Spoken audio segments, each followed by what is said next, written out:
ये जो सत्र है ये विशेष है क्योंकि दैनिक जागरण का जो प्रयास हुआ था, दैनिक जागरण हिंदी बेस्टसेलर का, ये एक बड़ा विशेष प्रयास रहा क्योंकि ऐसा माना जाने लगा कि हिंदी भाषा जो है और हिंदी किताबें खत्म हो रही हैं, इनको कोई पढ़ नहीं रहा। लेकिन एक समय हमें धीरे धीरे दिखने लगा जब दैनिक जागरण की बेस्टसेलर सूची आई, तो वहाँ से हमें दिखने लगा कि किस तरह की किताबें पढ़ी जा रही हैं, पाठक किसको पसंद कर रहे हैं, किन किताबों को पसंद कर रहे हैं। पाठकों का जो टेस्ट है वो आपको लगातार चेंज होता हुआ दिखेगा।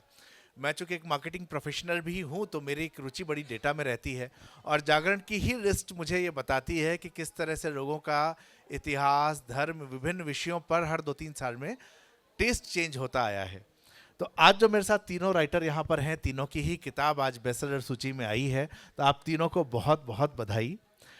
मैं शुरुआत जो है इस चीज़ से करना चाहूँगा कि हर राइटर का एक सेंट्रल थॉट होता है, वो चाहे किसी भी विषय में लिखे, किसी विधा में लिखे, लेकिन कहीं न कहीं उसका एक सेंट्रल थॉट ऐसा होता है जिसके इर्द गिर्द ही वो कहानियाँ बुनता है। तो मैं आप तीनों से, एक तो वो आपका थॉट क्या है और आपकी जो किताबें इस लिस्ट में आई हैं उसके बारे में भी थोड़ा सा अगर आप 2-3 मिनट में बता सकें।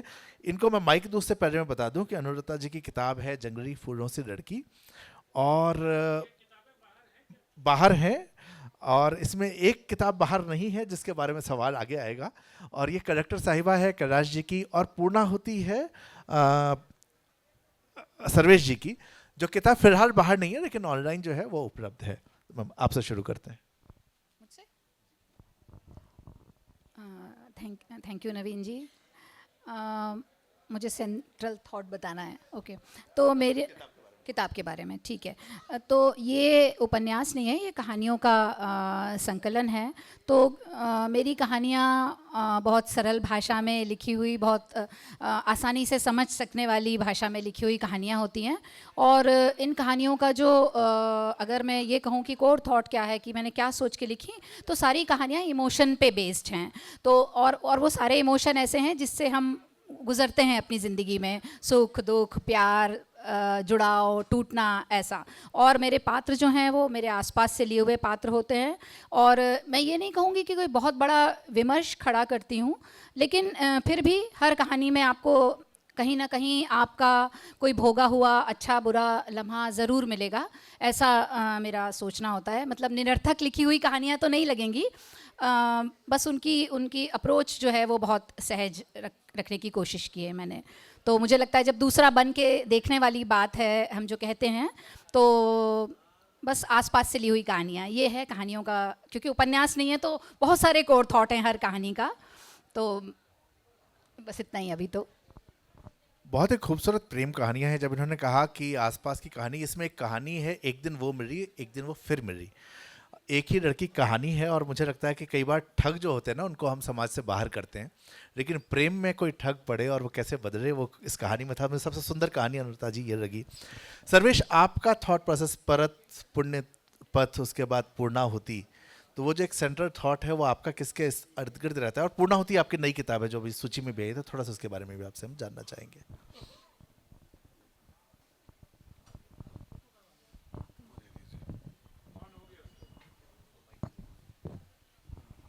पूर्णाहुति, अच्छा प्रणाम आप सबको। पूर्णाहुति अकबर के चित्तौर आक्रमण के ऊपर है, और अबुल फजल लिखते हैं उस घटना के बारे में कि चित्तौड़ का युद्ध जीतने के बाद अकबर के आदेश पर वहाँ के 40,000 आम ग्रामीणों को मारा गया था सामूहिक रूप से। और हम लोगों ने जो किताबों में पढ़ा है, या जो एक माहौल इस देश में, या फिर ऋतिक रोशन के चेहरे को देख के हमने अकबर की जो छवि बनाई है, जो एकदम धवल छवि, वो उनके ही दरबारी खारिज करते हैं उसको, जबकि इस पे बात होती नहीं है।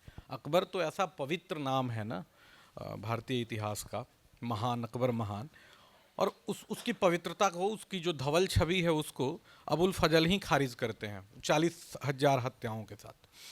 तो इस पे मुझे नहीं लगता कि हिंदी में कभी खुल के बात हुई है। पूर्णाहुति इसी पर है, भारतीय शौर्य पर और अकबर की क्रूरता पर। और मुझे लगता है कि मेरी पहली भी जो किताबें हैं वो लगभग तीनों किताबें ऐसे विषयों पे हैं जिन पे पहले बात नहीं हुई। परत जो है वो लफ्ज़-ए-हाथ पर हिंदी में लिखी गई पहली किताब थी। कन्नड़ में तो भैरप्पा की आवरण थी, हिंदी में पहली बार उस विषय पर बात हुई है। और पुण्यपथ जो है वो पाकिस्तानी अल्पसंख्यकों की पीड़ा पर है। तो आप समझ सकते हैं कि बीच में क्या है, केंद्र में क्या है। केंद्र में धर्म है, केंद्र में लोक है। एक ही धारा है, तीनों किताबें एक ही धारा में है। शुक्रिया। कैलाश जी, आपसे यही सवाल मैं आपसे भी पूछना चाहूँगा। एक तो अपनी किताबों के बारे में बताएं, यूपीएससी वाला लव, और एक सेंट्रल थॉट आपका क्या रहता है कहानियों के साथ? यूपीएससी वाला लव, कलेक्टर साहिबा, ये एक्चुअल में जब मैं यूपीएससी की तैयारी कर रहा था तो आसपास लाखों बच्चे ओल्ड राजेंद्र नगर और मुखर्जी नगर में तैयारी करते हैं। तो उनके संघर्ष, उनका प्यार, उनकी सफलता, असफलता और समाज के ताने और सिलेक्शन के बाद की किस तरह का उन्हें ना रिस्पेक्ट मिलता है, ये सारी चीज़ें बहुत मायने रखती हैं एक स्टूडेंट के लिए। और उन्हीं को ध्यान में रख करके लाखों बच्चों जो संघर्ष रहते हैं यूपीएससी या स्टेट पीसीएस की तैयारी करते हैं, उन्हीं को केंद्र में रख करके मैंने ये एक मोटिवेशनल के साथ साथ प्रेम कहानी भी बुनी। और इसमें कोशिश की कि मैंने यूपीएससी की तैयारी के दौरान आसपास के जितने भी बच्चे थे, बहुत सारे असफल हो रहे थे, कुछ मेरे साथी ऐसे थे जो आईएएस आईपीएस में सेलेक्ट हो रहे थे, तो उनकी कहानी को मैंने संघर्ष को एक मोटिवेशन का अंदाज देते हुए साथ में एक प्रेम कहानी बुनी। जी, अच्छा, प्रेम कहानी आपने बात की, आपके उसमें है। और सर्वेश ने, हालांकि इन्होंने अपना पूरा विषय अलग बताया, पर अनुराधा जी, आज सवाल आपसे पूछूंगा। इन्होंने अपनी किताब में एक पेज 10 पे लिखा हुआ था, युवावस्था में प्रेम का अर्थ समझ पाना भले कठिन हो, पर इसी आयु में उसका रंग सबसे अधिक चटक होता है। और जब मैं आपकी कहानियाँ पढ़ रहा था, चूँकि सब प्रेम कहानियाँ हैं, वो प्रेम विभिन्न रूप में आ रहा है, पर ये जो होता है कि वो बाली उम्र को सलाम वाला जो गाने भी हमारे उसी तरह के पहले चले सारे, तो आप कितना इस जो इन्होंने कहा है कि सिर्फ इसी आयु में इसका रंग सबसे अधिक चटक होता है, इससे कितना इत्तेफाक रखती हैं? ये मुझे कहने की ज़रूरत नहीं है, ये तो साइंस कहती है कि जो एक उम्र होती है ना, हम पहले कहा करते थे कि जो करियर बनने का समय भी वही होता है और उसी समय प्यार में पड़ने की भी उम्र वही होती है। तो वो बहुत पहली बार जब मन ऐसा होता है कि जब प्यार समझने लगता है, जो रोमांटिक वाला प्यार समझने लगता है, तो वो वाली उम्र ही होती है। हालांकि उसके फिर अलग अलग दौर हैं। तो मेरी वो उस कहानी जो आप मेंशन कर रहे हैं, वो एक उस ख़ास कहानी में, क्योंकि वो उस उम्र की बात है, तो उस कहानी की बात है। बाकी मुझे तो लगता है प्यार हर उम्र में एक अलग नाजुकी लिए रहता है, अलग रंग लिए रहता है। पर हाँ, शायद किसी से भी हम बात करेंगे तो पहला प्यार की अपनी जगह है ही है। तो मुझे नहीं लगता कि मैंने आपके सवाल का सही जवाब दिया। मैं इसमें एक चीज़ जोड़ना चाहूँगा जी कि जब प्रेम की बात होती है तो अक्सर प्रेम कहानियाँ एक से लगती हैं। और जब मैं आपकी किताब पढ़ रहा हूँ, और ये भी है, इससे पहले आपकी कुछ रेडियो पे मैंने कहानियाँ सुनी हुई हैं, पॉडकास्ट पे आपकी कहानियाँ मैंने सुनी हुई हैं, प्रेम के ही विभिन्न रंग आते हैं। तो कितना आसान है प्रेम कहानी ही एक सेंट्रल थॉट लेके चलते जाना, क्योंकि प्रेम कहीं ना कहीं वही है, या तो मिले या बिछड़े, इसी के आसपास रहता है। लेकिन आपने बहुत सारी वैरायटी उसके अंदर दी है, तो कितना आसान है ये? आसान यूँ रहा कि मैंने प्रेम को, हाँ जी, नहीं, आसान रहा, क्योंकि वो मैं अपने आसपास जब हम समाज में देखते हैं ना, तो मेरा कहानी है प्रेम कहानियाँ, पर उनका जो कोर थॉट है, अगर उसको मैं समझूं, जैसे मेरी एक कहानी है तो उसमें प्रेम इस तरह आया कि एक नायक नायिका प्रेम में है, वहाँ तक तो वो प्रेम कहानी थी। फिर उसके बाद ये होता है कि जब उनकी शादी तय हो जाती है तो लड़की, ये लोग भेड़ाघाट में बोटिंग कर रहे होते हैं और वो पहाड़ों को दिखाती है कि मेरा शहर है, पहाड़ कितने सुंदर हैं, अनछुए। तो लड़का उससे कहता है कि हाँ तुम्हारी तरह। तो लड़की एकदम अपना हाथ पीछे करती है, मेरी तरह मतलब। अब लड़के का सवाल उससे ये है कि वो, उसे लग रहा है कि उसकी नायिका अनछुई है, तो वहाँ उसका प्रेम जो है वो छिन्न भिन्न होता है। तो मतलब ये एक प्रेम का एक अलग रूप मैंने लिखा। तो मुझे प्रेम भाव, कोर थॉट ज़रूर है कहानी का, लेकिन अलग अलग तरह से है। जैसे मैंने कहीं मैरिटल रेप की बात की है, कहीं मैंने किसी रिश्ते में बहुत पॉजिटिव होने की बात की है।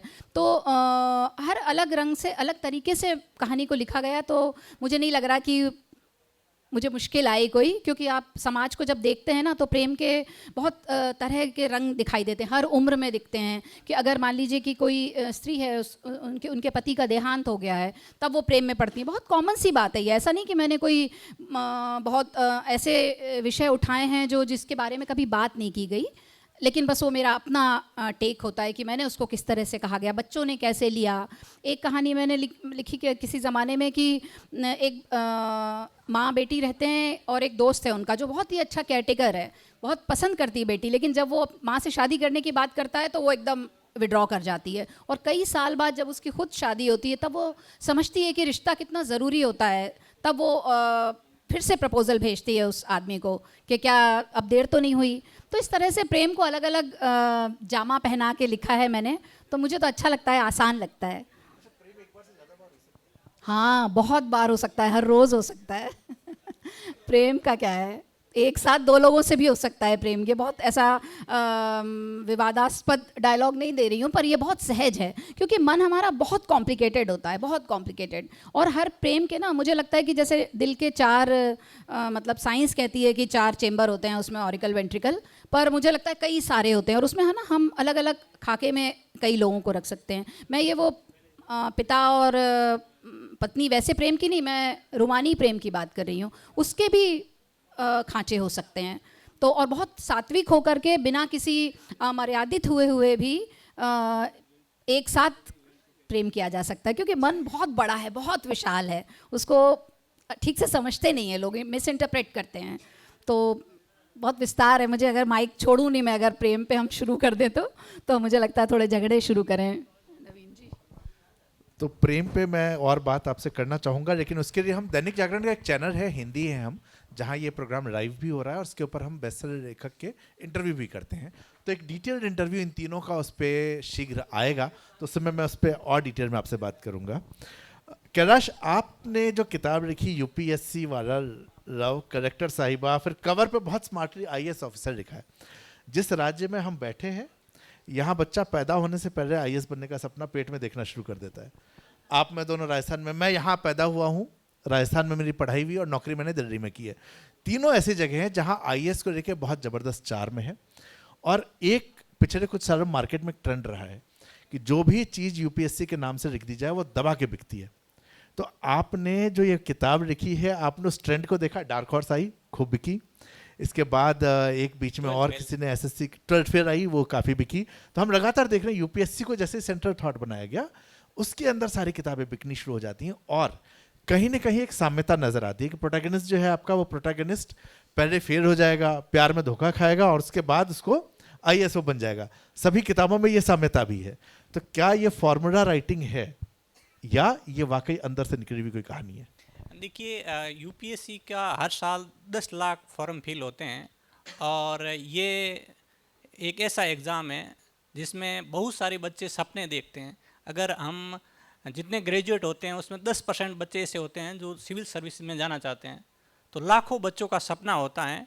और क्योंकि यूपीएससी में क्रिएटिविटी चाहिए होती है लेखन में भी, तो कई बार ऐसा होता है जो यूपीएससी एस्पिरेंट खुद तैयारी कर रहा होता है, और अगर वो असफल हो जाए या फिर उनके अटैम्प्ट ज़्यादा हो जाएं, तो उनको ऐसा लगता है कि मेरे आसपास कोई कहानी है, जैसे डार्क हॉर्स लिखी गई, तो वो भी नीलोत्पल जी ने लिखी उस समय जब उनका यूपीएससी में सिलेक्शन नहीं हो रहा था।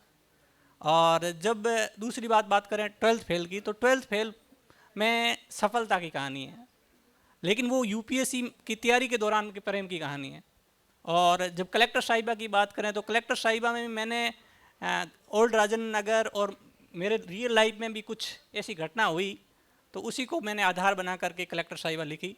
तो मेरा मानना है कि ज़रूरी नहीं है कि अगर है ना यूपीएससी की तैयारी करता है तो वो इसी तरह की बुक लिखेगा, लेकिन अगर किसी के पास में कहानी है तो हो सकता है कि कलेक्टर साहिबा के बाद में भी 2026-27 में कोई और किसी की कहानी हो या वो मोटिवेटेड हो, तो हो सकता है। और इसी तरह मेरा मानना है कि वेब सीरीज़ भी आई, एस्पिरेंट वेब सीरीज़ आई, 12th फेल पर फिल्म भी आई, और यूपीएससी की तैयारी करने वालों की संख्या है वो लाखों में है, तो बिकने वाली और ख़रीदने वाले भी बहुत हैं। अच्छा, लेकिन ये जो एक पॉइंट था फार्मूला राइटिंग, एक फार्मूला राइटिंग जो है हम बात करते हैं जब आप एक सेट उस पर चलते हैं कि ऐसा होगा, और ये फिल्मों में बहुत होता है कॉमन।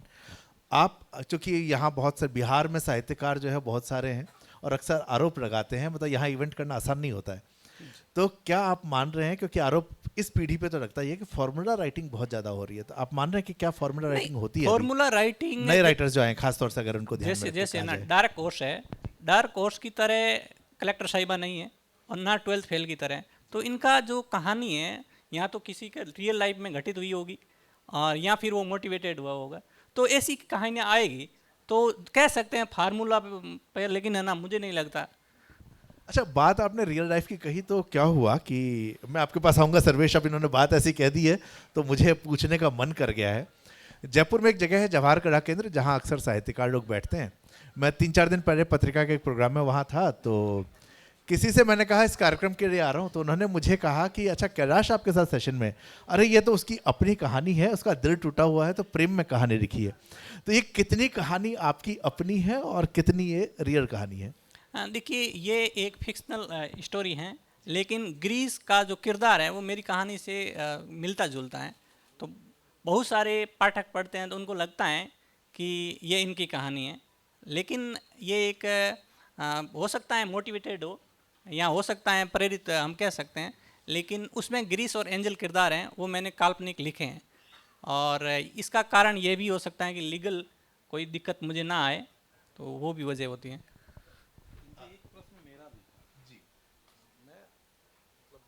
मैंने तैयारी नहीं की है। 3 किताबों का जिक्र हुआ जिसमें 2 में वो लोग असफल हो रहे हैं और एक में सफल हो रहे हैं यूपीएससी में। प्रेम तीनों को हुआ है जी। तो क्या ये माना जाए कि यूपीएससी की तैयारी करने में प्रेम होना की जरूरी है। गारंटी है कि वो हो जाएगा, कलेक्टर बने न बने? मतलब वो जो कहा जाता है कैलाश की ठुकरा के प्यार मेरा इंतकाम देखेगी, वैसा तो कुछ नहीं है। जी जी, देखिए अभी एक वेब सीरीज भी आई है ठुकरा के मेरा प्यार। और यूपीएससी में ऐसा क्या है, बहुत सारे लोग सोचते होंगे। इसका कारण है कि वहाँ का माहौल, क्योंकि तैयारी के दौरान बहुत सारे बच्चे डिस्कस करते हैं और ये नहीं सोचते हैं कि ये लड़का है लड़की है बात नहीं करूँगा, तो वहाँ बात करना सहज होता है और इस वजह से कई बार डिस्कशन लंबी लंबी होती है। इंटरव्यू की तैयारी के दौरान हम यही नहीं देखते हैं कि वो लड़की है, तो हम नॉर्मली बात करते हैं, लड़के की तरह बात करने लग जाते हैं। तो उस समय है ना लंबे समय तक साथ में रहें तो एक दूसरे के प्रति अटैचमेंट होता है और फिर धीरे धीरे वो प्रेम का अंकुर है वो प्रस्फुटित होने लगता है। मैं तो राजस्थान में पीजी किया, तो प्रोफेसर का बेटा हूँ, तो यही हुआ कि भैया आईएएस की तैयारी करनी है। मैं 10 दिन कोचिंग में गया था, 10 दिन में प्यार हुआ नहीं, फिर मैंने कहा छोड़ यार एमबीए कर लेते हैं हम लोग। सर्वेश, आपकी जो कहानी है, आपने चूंकि बात की थी, आप सेंट्रल थॉट जो है वो देश प्रेम की बात या हिंदुत्व की बात, मैं कुछ लाइनें हैं इसको मैं पढ़ रहा हूँ। एक आपने लिखा था कि राजपूतों की इस भीड़ में जो असैनिक थे वे भी अच्छे सैनिक थे। एक जगह आपने मुगलों के लिए लिखा है कि जो सामने आया उसका पवित्र सिर मिट्टी चाटने लगा, और ये किसी का डायलॉग नहीं है, ये आपका स्टेटमेंट है ये। और एक आपके बैक कवर के ऊपर लिखा हुआ है कि जिसको आपने कहा भी कि निर्दयी आक्रांता अकबर की आधुनिक इतिहासकारों द्वारा गढ़ी गई झूठी उदार छवि की कड़ई खोलता यह उपन्यास बताता है कि संसार में सर्वाधिक आक्रमण झेलने के बाद भी भारत अपनी प्राचीन सभ्यता संस्कृति के साथ पुष्पित पल्लवित होता रहा। तो आपने एक तरफ राष्ट्र की बात की, लेकिन जब मैं ये देखता हूँ कि डायलॉग्स में जब मुझे किसी की तरफ से आता है, एक सैनिक कहता है कि मैंने दुश्मन का अपवित्र सिर काट दिया, लेकिन ये राइटर की तरफ से आ रहा है। और यही जो सेंट्रल थॉट की बात जब मैं उनसे भी पूछना चाह रहा था, जब मैं कैलाश से भी पूछ रहा था, वही चीज़ मैं आपसे समझना चाह रहा हूँ कि क्या कहीं ना कहीं जो आपका अपना एक थॉट प्रोसेस है, एक जो एजेंडा का आरोप आप दूसरी तरफ लगा रहे हैं, क्या वही एजेंडा यहाँ नहीं है? क्या आज की तारीख में इसको इस तरीके से प्रेजेंट करना, क्योंकि आपने जब किताब को मैं पढ़ता हूँ तो उसमें जाति भी राजपूतों की बहुत स्ट्रांगली बार बार निकल के आती है। तो आज के समाज में जब हम इनसे दूर होने की कोशिश कर रहे हैं, अगर एजेंडा का आरोप लगाया गया कि वामपंथियों ने बहुत एजेंडा फैलाया है, उससे दूर होने की भी बात होती है, लेकिन फिर आपका भी प्रयास कहीं ना कहीं उसी के आसपास नजर आता है। तो आप भी तो एजेंडा राइटिंग कर रहे हैं। मेरी पहली किताब थी परत। अभी 4-5 दिन पहले, 1 सप्ताह पहले से राजस्थान की एक घटना बड़ी चर्चा में है, विजयनगर की, जिसमें मतलब कुछ 17-18 साल की लड़कियों की एक लंबी संख्या है जिनको किस तरह से फंसाया गया। 5 साल पहले परत आई थी 2018-19 में, और दोनों कहानियों में 80% समानता है। जो मैं 18 में जो मैंने बात कही थी वो 2025 में हो रही है। अब इसके बाद भी आप अगर मेरे लेखन को एजेंडा राइटिंग और जो कहना चाहते हैं तो कहें, मुझे फर्क नहीं पड़ता। ये घटना प्रूफ करती है कि मैं सच बोल रहा था, और ये सच बोलना अगर एजेंडा है तो मुझे गर्व है कि मैं एजेंडा फैला रहा हूं। अकबर के ऊपर जब मैं किताब लिखता हूं तो मैं आज के किसी इतिहासकार की किताब से प्रेरणा नहीं लेता। मैं सीधे अबुल फजल की बात करता हूं जो उसका दरबारी था।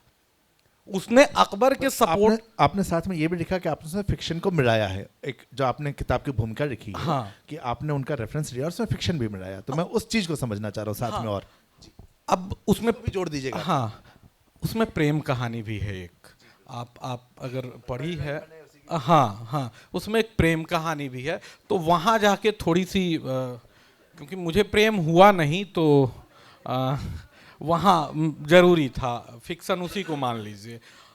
पर जो मेन बात, जो मुख्य बात है उस उपन्यास में, वो अबुल फजल की कही हुई बात है, और अकबर के दरबार में बैठ के उसने लिखा था। तो झूठ तो नहीं ही बोल रहा होगा, ये मैं मान के चल रहा हूँ।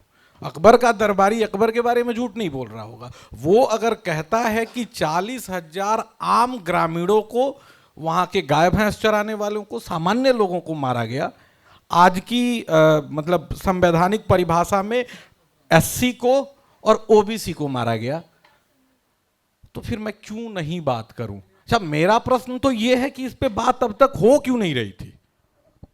कैसे आप उतने बुरे व्यक्ति को, जो 40,000 निर्दोष ग्रामीणों को, चलिए सैनिकों की हत्या को मैं मान लेता हूं कि सत्ता का युद्ध था, दोनों तरफ के सैनिक मर रहे थे, एक दूसरे को मार रहे थे। 40,000 आम ग्रामीणों का कत्लेआम हो रहा है एक साथ, और उस पे इस देश में बात नहीं होगी, इसलिए कि हमको एजेंडा या वो वला जो कहा जाएगा।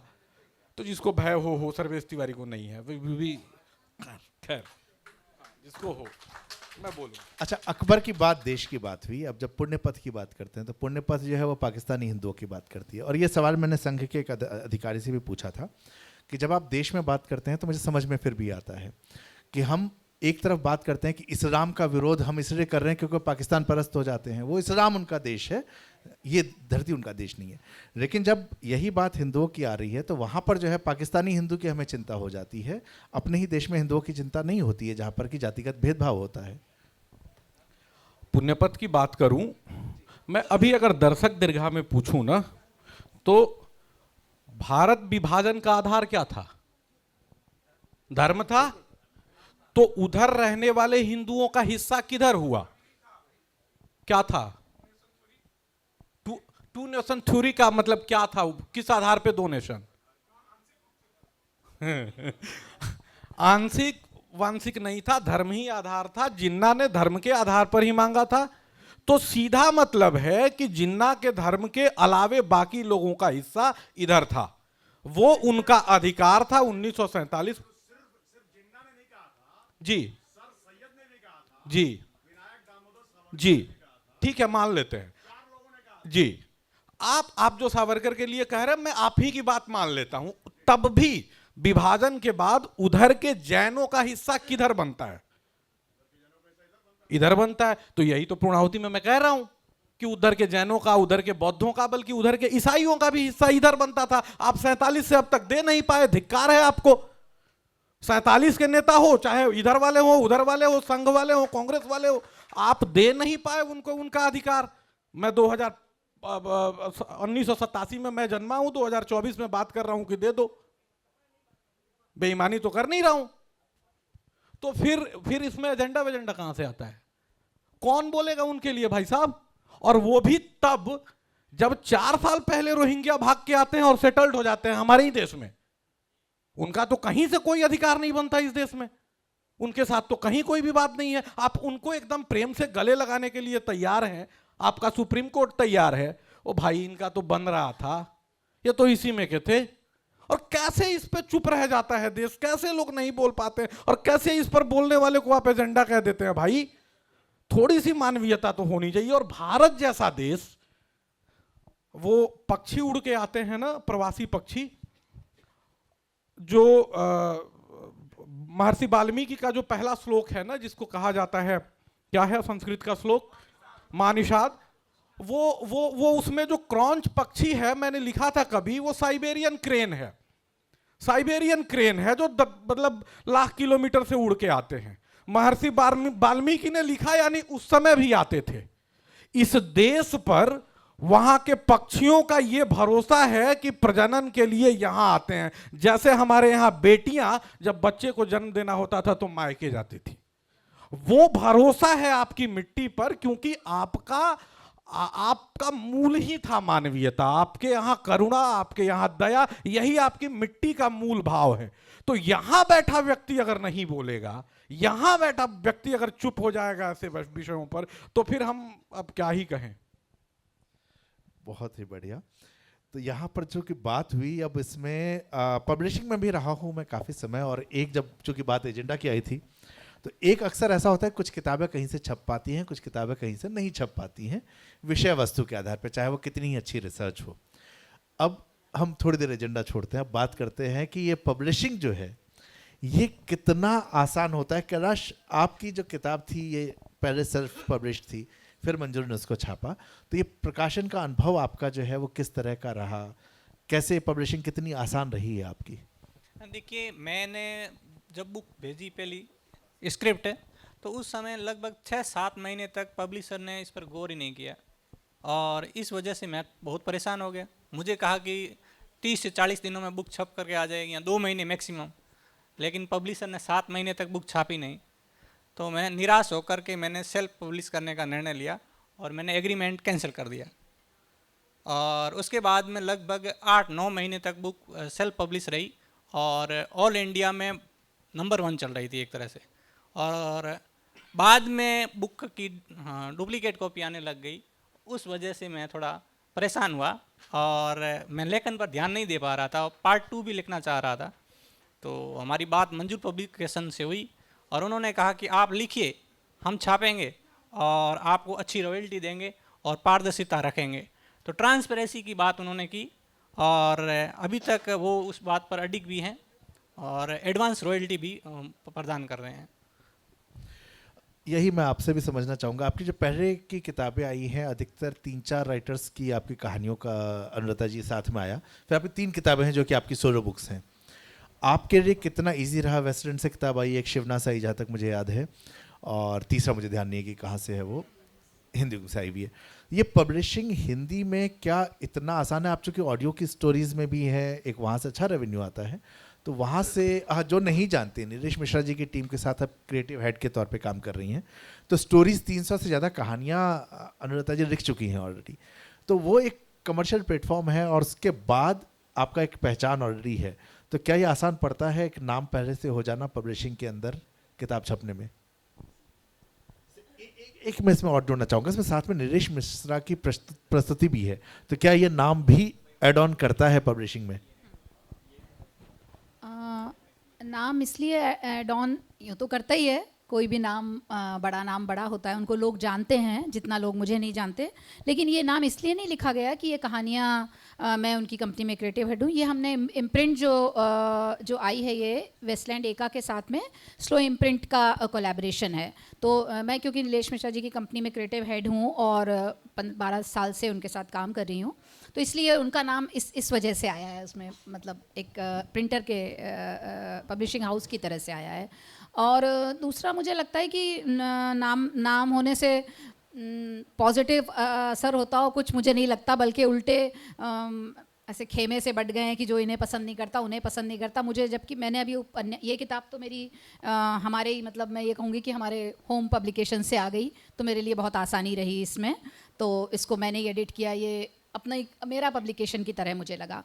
और जब उसके बाद मैंने जब अपना उपन्यास बाहर भेजा, क्योंकि हम अब एक साथ नहीं चाह रहे थे कि सारी किताबें मेरी ही आएँ, तो मैंने उपन्यास को बाहर भेजना चाहा, तो एक बहुत अच्छे पब्लिकेशन ने उसको इनकार कर दिया। जबकि अब मैं क्योंकि मंडली हेड करती हूँ 12-15 साल से, मैं अपनी बढ़ाई नहीं कर रही हूँ, लेकिन मुझे कहानी का, और ना मैंने बहुत बड़ी किताबें ऐसी लिख डाली हैं, पर मैंने लगातार रेडियो शो में कहानियों को राइटर्स को मेंटोर किया है, यानी 1 महीने में 22 कहानियाँ मैं लिखवा करके और उनको एडिट करके, और जिस कहानियों को लाखों लोग पसंद करते हैं। तो मुझे कहानी के क्राफ्ट की समझ है, ये तो मैं बहुत मतलब मैं मॉडेस्ट नहीं होना चाहती, मुझे है, लेकिन जब उस मेरे उपन्यास को छापने से मना किया कि एक पब्लिशर ने, तो मुझे अच्छा नहीं लगा बिल्कुल वो, क्योंकि और मैं समझती हूँ उसके पीछे क्या धारणा होती है। और फिर एक और अच्छे पब्लिशर मित्र हैं, उन्होंने तो खैर छापना ही था। तो ये जो मतलब मैं इस दुनिया से हूँ नहीं, मुझे पब्लिशर्स की कोई नहीं समझ आती क्या पॉलिसीज़ हैं, पर हाँ लेखकों का संघर्ष तो होता है, और स्पेशली वो जो इसको एक प्रोफेशन के रूप में देखना चाहते हैं लेख। बाकी स्वांत सुखाया आपने लिख लिया और किसी भी पब्लिशर से, मुझे नहीं पता, शायद पैसे ही दे के लिखवा लेते हो बेचारे राइटर जो हैं, तो अलग बात है, पर जो प्रोफेशनली देखना चाहते हैं उनके तो बहुत बड़े संघर्ष हैं, और कुछ ट्रांसपेरेंसी नहीं होती, कुछ नहीं होता, कुछ पता नहीं चलता। तो ठीक है, अगला जो है वो मुझे लगता है कि जैसे इन्होंने सेल्फ पब्लिश किया वैसे कर लेना चाहिए। बहुत मतलब मुझे लगता है पब्लिशर को राइटर को सर पे उठाना चाहिए, उल्टा है, अपसाइड डाउन क्यों है? पब्लिशर अगर राइटर ही नहीं होगा तो पब्लिशर की वैल्यू ही नहीं है ना। तो राइटर का ओहदा ऊपर होना चाहिए, पता नहीं क्यों पब्लिशर का ओहदा ऊपर है, समझ नहीं आता मुझे, पर मैं बहुत बड़ी राइटर नहीं हूँ, इसलिए अधिकार नहीं है मेरे पास। मैं पेंगुइन और ऑक्सफोर्ड यूनिवर्सिटी प्रेस के साथ काम कर चुका हूँ, वहाँ राइटर ऊपर होते हैं, अंग्रेजी में राइटर ऊपर होते हैं, उनसे हम बनते हैं। अच्छा, एक इसी सवाल पे एक बड़ा और इंटरेस्टिंग, किताब छप जाना एक चीज़ है। जब ये कार्यक्रम हो रहा था सभी प्रकाशकों को कहा गया कि आपके राइटर यहाँ आने वाले हैं और उनकी किताबें आप भिजवा दीजिएगा। तो मेरी खुद की किताब नीचे कार्टन में पड़ी हुई थी सुबह, तो मुझे कहना पड़ा उनको कि भाई मैं खड़ा हूँ, कर दो। जागरण बेस्टसेलर भी थी। सर्वेश की तो किताब आई नहीं है, मैं दिखा इसलिए नहीं पाया, पूर्णाहुति आई नहीं है। और सर्वेश, आपकी जो पहले 2 किताबें थी, एक छोटे प्रकाशन से थी, वो भी आपके मित्र थे तो वो आसान हो गया छपना, तो मैं उसको मानता हूँ मित्रता में छपी, वो कंटेंट का एक फैक्टर अलग होगा। अब प्रभात से आती है, लेकिन फिर किताब उपलब्ध नहीं है। तो ये पूरा जो प्रोसेस आप किस तरह से देख रहे हैं? और ख़ासतौर से तब जब मैं दिल्ली में बैठा हूँ तो मुझे चीज़ें ज़्यादा आसान हो जाती हैं, पहुँचना आसान है।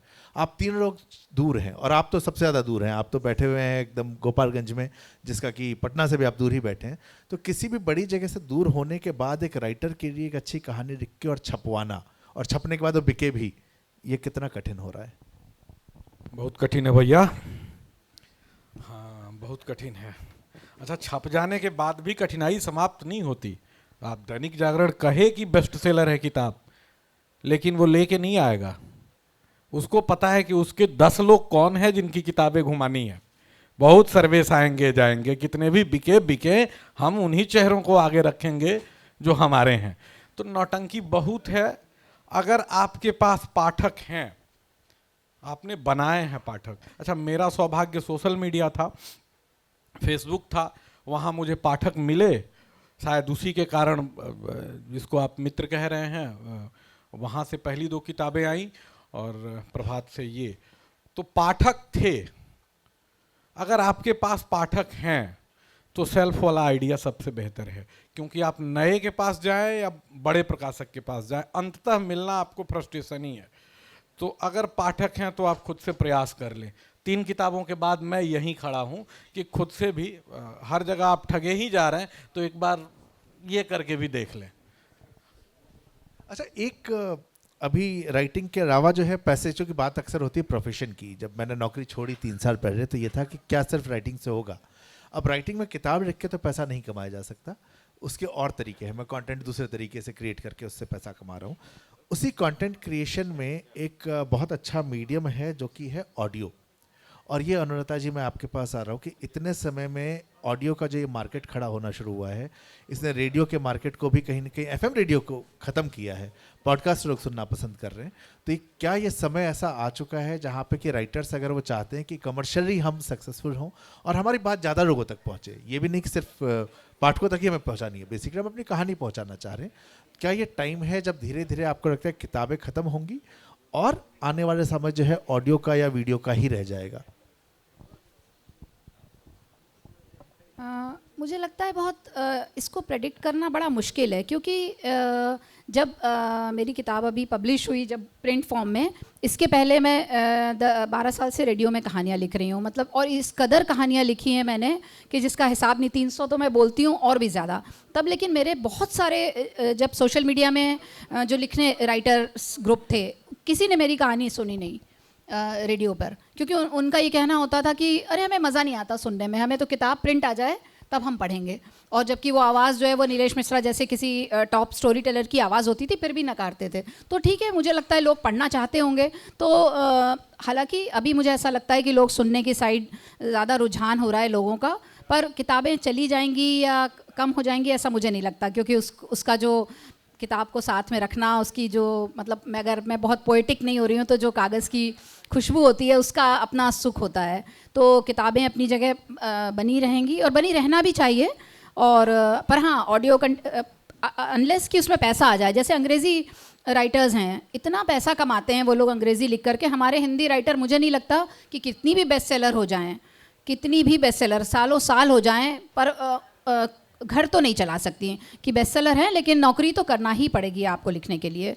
तो जब ये स्थिति आ जाएगी ना, तब फिर हो सकता है कि किताबें और अच्छी पनपे हों। तो बाकी ऑडियो पैसा देता है, ऑडियो कंटेंट, ऑडियो में बहुत पैसा है। स्टोरी राइटिंग में मैं खुद ऑडियो मतलब नौकरी कर रही हूँ and I am earning well. So ये एक सपोर्ट है।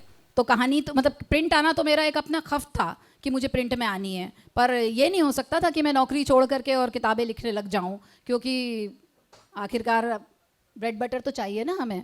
तो मुझे लगता है शौक़ की तरह किताबें लिखी जाएं और मतलब प्रोफेशन की तरह ऑडियो की साइड जाया जाए, कहानीकार के लिए ऐसा है। तो चेतन भगत सर, एक तो अंग्रेजी में ज़्यादा बिकती हैं, दूसरा अगर आप चेतन भगत की बात करें तो किताबें उतना जितनी उसकी सैलरी थी उतनी उसकी किताब से भी उसको नहीं मिलता है। फिल्मों के जो राइट्स बिकते हैं पैसा वहाँ से आता है। उनकी जो किताबों की बिक्री का डेटा मेरे पास है, तो उनको उसकी जो रॉयल्टी आई है वो उनकी सैलरी से कम ही थी। फिल्म जब बिकी है, फिल्म के पैसे उनको काफ़ी मिल रहे हैं। तो असल में पैसा वहीं से आ रहा है। इवन हम लोगों को भी राइट्स जो बिके उसी का पैसा है, रॉयल्टी तो कुछ भी नहीं है।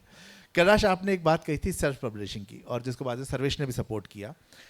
प्रैक्टिकली अगर हम राइटिंग की दुनिया में जानना चाहते हैं, आपको लग रहा है कि ये सस्टेनेबल है, कितना भी पाठक हो, क्या आप सेल्फ पब्लिशिंग में जाके अपने ही पाठकों के माध्यम से, क्योंकि 70% तक मार्जिन आपका है, क्या ये संभव है कि राइटिंग के जरिए किताबों से हम कमा पाएंगे आने वाले समय में?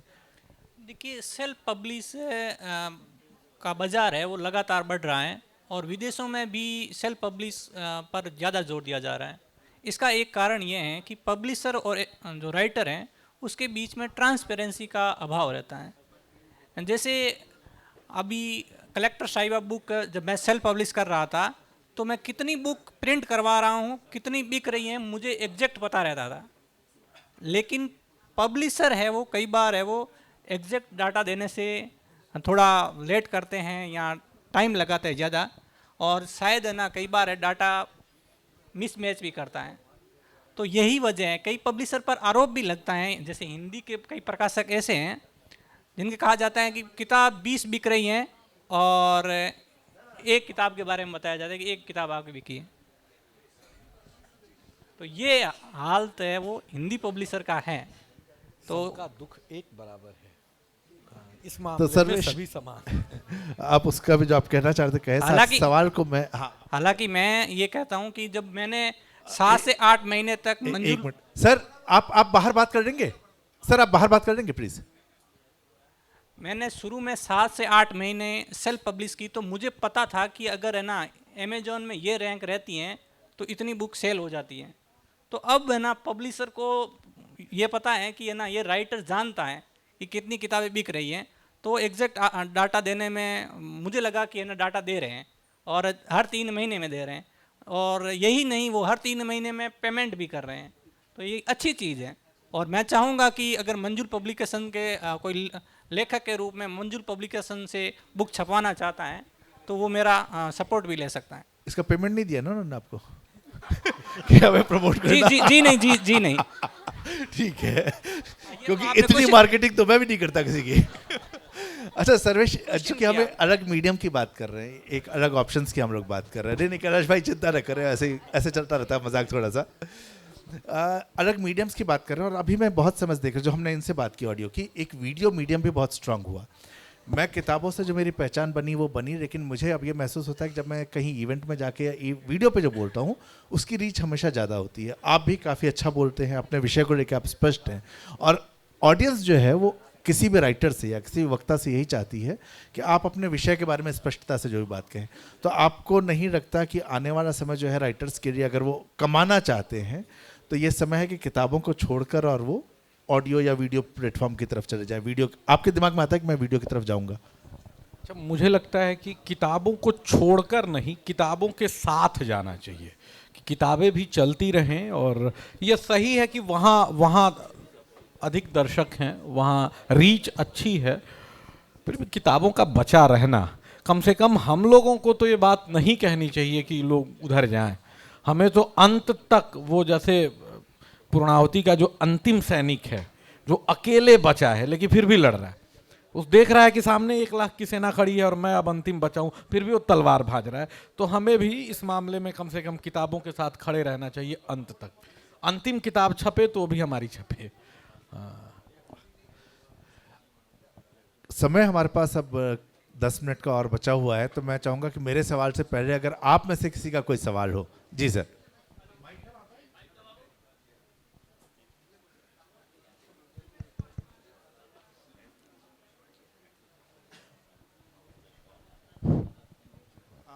मेरा नाम है रिजवानुल्लाह। थोड़ा सा पास रिजवान आरवी नाम है मेरा। मेरा सवाल सर्वेश जी से है। आपने जो कहा कि वो अबुल फजल का रेफरेंस देते हुए कि अकबर के ऑर्डर से 40,000 ग्रामीण को मारा गया, तो अबुल फजल की 2 किताब बहुत मशहूर है, पर्शियन में है आईन अकबरी और अकबरनामा। तो बाद में उसका तो मतलब अनुवाद हो गया और सब ज़बान में, लेकिन ओरिजिनली पर्शियन में लिखा है। तो मैंने भी कुछ लिखने के दौरान कुछ कहीं कहीं से देखा है उसमें, तो हम ये दावा नहीं कर सकते हैं कि मैंने पूरा पढ़ा है उसमें, ऐसा है। तो हम ये जानना चाहते हैं आपसे कि अबुल फजल का चूँकि रेफरेंस दिया आपने और उसकी यही 2 किताबें मशहूर हैं, तो क्या उसी में लिखा है उन्होंने या कहाँ लिखा है, ये सोर्स हम जानना चाहते हैं। अकबरनामा में, अबुल फजल अकबरनामा में वर्ष के हिसाब से लिखते हैं घटनाओं को, और वो शुरू करते हैं अकबर के जन्म से पहले से ही। अकबर के समय को ज़्यादा व्यापक तरीके से उन्होंने लिखा है। तो 1567 वाला वर्ष जब आता है, वहाँ आप देखेंगे पहले भाग के अंतिम हिस्से में, 2 भागों में अकबरनामा है, पहले भाग के अंतिम हिस्से में वो लगभग 2.5 पन्ना चित्तौड़ के युद्ध पर लिखते हैं।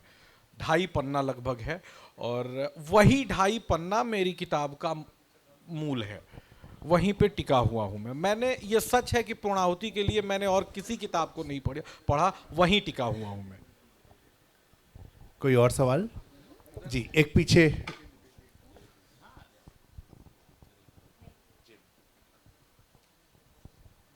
मैं कहना, सभी को नमस्कार और आपका अभिनंदन जो आप खड़े हो जाएं।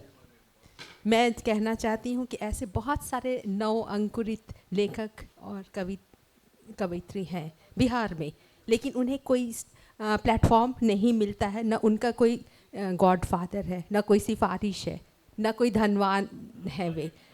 तो मैं पूछना चाहती हूँ कि जो प्रकाशक हैं, बहुत सारे प्रकाशक हैं, वे उनकी मजबूरी का फ़ायदा उठाते हैं और सिर्फ पैसे ऐंठते हैं, न तो वो अमेज़ोन पर उसको प्रसारित करते हैं, और इस तरह से वे गुमनाम ही रह जाते हैं लेखक लेखिका। तो उसके बारे में आप क्या कहेंगे, जिनका कोई सिफारिश नहीं है, गॉडफादर नहीं है? बिल्कुल सच कहा आपने। और मैं तो ये कहूँगा ना कि अगर कोई प्रकाशक पैसे मांग रहा है तो उसको दे के छपवाने से बेहतर है कि आप सोशल मीडिया पर लिख दें उन चीज़ों को। वहाँ से भी बहुत आगे बढ़ती नहीं है चीज़ें। पैसा लेके छापने वाले प्रकाशक 200-250 किताबें छापेंगे और आपको ही पकड़ा देंगे कि लीजिए आप अपने दोस्तों में बांटिए और प्रसन्न रहिए कि मेरी एक किताब भी छपी थी। तो उसका कोई मतलब नहीं है, उस किताब की आयु 2 साल भी नहीं है। उससे बेहतर है कि हम सोशल मीडिया पे लिख दें, फेसबुक पे लिख दें, कुछ लोगों तक तो जाएगी, उसका कोई मतलब नहीं है। और बाकी जो भी छप रहे हैं लगभग सभी रो ही रहे हैं मैडम, तो ना छप के रोना ज्यादा बेहतर है।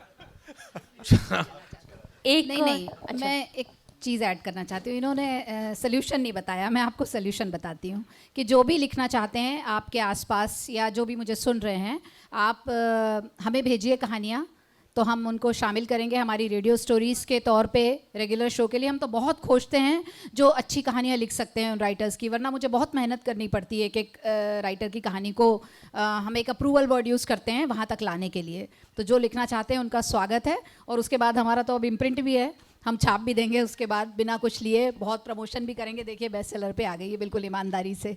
तो आप भेजिए प्लीज़। हमारी तो कोशिश रहती है कि हम प्लेटफॉर्म दें। जैसे मैं भी एक फ्रीलांस राइटर की तरह ही जुड़ी थी, तो और अब मैं कहाँ पहुँच गई हूँ, अपने आप को पाती हूँ सुरक्षित जगह पर। तो जी जी में क्या अंतर है? Blog writer and writer both are blog writing. What is the difference between both? हाँ, पीछे से कोई एक सवाल पूछ रहे थे। हाँ जी, मेरा नाम सतीश कुमार है। हम जो ऐतिहासिक के कंटेंट पे जो बुक लिखी गई है, तो इसके पहले हम आचार्य चतुर्सेन जी का पढ़े थे सोमनाथ। तो उसमें भी जो जाति का जो है उसमें ऐसा वर्णन है कि और क्षत्रिय जो राजा है वही युद्ध करेंगे और बाकी लोग नहीं करेंगे।